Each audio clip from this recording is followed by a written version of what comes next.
Okay, we are ready to finish up our tree skirt. So the first thing we're gonna do is iron it, and I'm doing it on the floor on a towel because it's just so big. But see how I'm kind of pushing towards the center, and that's gonna help flatten out that center area that wants to kind of bowl up on you. Really give some extra tension to there. Once it is nice and flat, I get all my other materials, my ribbon, what I'm going to use for the binding, my clips, my scissors, and I am going to line up. So where the ends, both ends of the strips are, I'm going to aim for between that. So I'm going to fold it in half, give it a nice crease so I have a line, and that's where I'm going to cut. Now, I did realize halfway through cutting, what I generally do before I even cut it is I stitch down about 1/4 inch from both sides of that cut line, and that just helps those to stay together.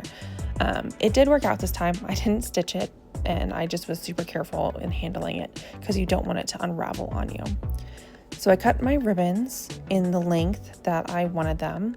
I wanted 3 tie spots, so I knew I needed 6 ribbons.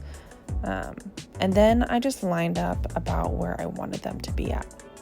I did kind of adjust after I had them out.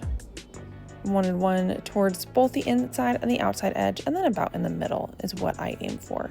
If you're doing a bigger tree skirt, you might need to add more, or a smaller one, add less.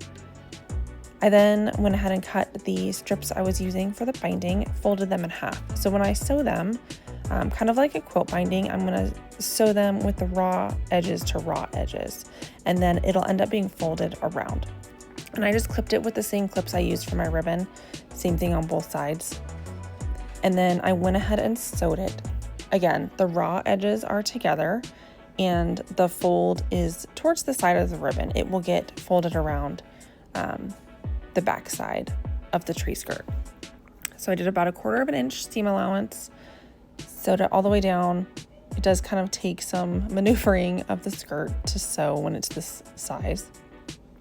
Make sure to backstitch the front and back, and then trimmed off any. I did leave a little bit extra on the ends, and then we're gonna flip it over and fold it back.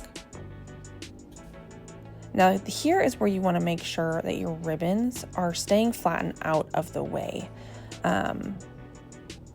At the ends, I did fold down and fold it in so that there's no raw edges showing, and it'll just sew it up and it'll stay nicely.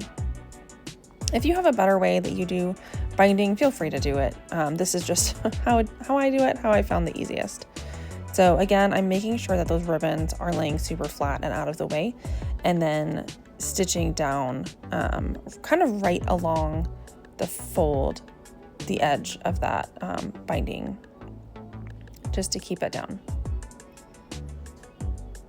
Checking every so often to make sure that the ribbons are staying out of the way so they're not getting folded and sewn in any weird ways. And then backstitch at both ends. And repeat on the other side. And there you have it, your own beautiful tree skirt.